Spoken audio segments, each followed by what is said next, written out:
Welcome back to Boost and Bloom, where small habits help little minds grow big. In the last episode, we talked about overstimulation, how too much noise, rushing, and sensory input can overwhelm a child's nervous system. Today, we're going one layer deeper. Because sometimes it's not the environment that's overwhelming your child. Sometimes it's their emotions. Emotional overload happens when a child experiences more emotions than their brain can process or regulate at one time. Stress, frustration, anxiety, pressure, even excitement. Individually, these emotions are manageable. But when they stack up, without enough time, support, or release, the emotional system becomes overwhelmed. Think of it like carrying groceries. One bag is fine. 2 bags, still okay. But eventually, something drops. That's emotional overload. Many parents ask, why won't my child just tell me what's wrong? The answer lies in brain development. Research shows the prefrontal cortex, the part of the brain responsible for naming emotions, reasoning, and self-control, is still developing well into adolescence. Meanwhile, the emotional brain, the amygdala, is fully active. So when emotions pile up, children often feel everything but can't explain anything. This is why emotional overload shows up as behavior, not language. Here's a situation many parents recognize. Your child holds it together all day at school. They follow rules. They manage expectations. They try hard. Then they get home. And suddenly they melt down over something small. This isn't manipulation. Child development research often calls this restraint collapse, when a child releases emotional tension the moment they feel safe. Home is where the backpack finally comes off.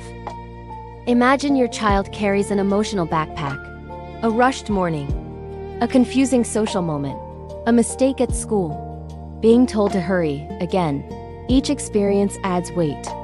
Children don't unzip the backpack and explain what's inside. They keep carrying it until it's too heavy. And when it spills over, that's the meltdown. When emotional overload hits, the thinking brain goes offline. Neuroscience research shows that high emotional stress temporarily reduces access to the prefrontal cortex. That means your child cannot reason logically, calm down on command, explain their feelings clearly, or just use their words. They're not choosing this behavior. Their nervous system is reacting. Think about the shoe explosion. A parent asks their child to put on their shoes.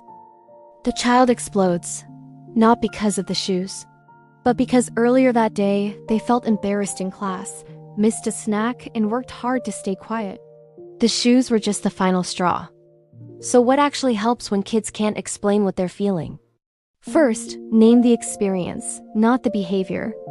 Instead of focusing on what your child is doing, name what they might be feeling. You might say, "That felt like too much. Something really overwhelmed you. I see big feelings right now." Research shows that emotion labeling helps calm the nervous system, even when the exact feeling isn't named. Second, calm before conversation. When emotions are high, connection comes before correction. Lower your voice, slow your movements. Stay close if your child allows.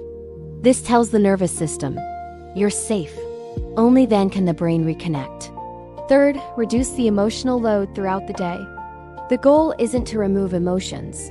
It's to prevent them from piling up. Research-supported supports include predictable routines, breaks between activities, time to decompress after school, fewer rushed transitions, and quiet check-in moments. These small habits act like pressure valves. Fourth, process after the storm. Not during the meltdown, after. Later, when your child is calm, you might say, "Earlier felt really big. What part was the hardest?" This builds emotional awareness over time, not in one moment, but across many moments. Emotional regulation is a skill, like reading, like tying shoes. Your child isn't behind. They're learning. And every calm, connected response you offer teaches their nervous system what safety feels like. So let's reframe this. If your child can't explain what's wrong, they're not being difficult. If they react strongly, they're not being dramatic. They're overwhelmed in a world that asks a lot of growing brains. And your calm presence matters more than perfect words. In the next episode, we'll explore the dopamine trap, how modern life quietly hijacks kids' motivation and focus. If this helped you understand your child in a new way, please like, subscribe, and share it with a parent who needs reassurance today. And remember, small habits create strong minds. See you next time on Boost and Bloom.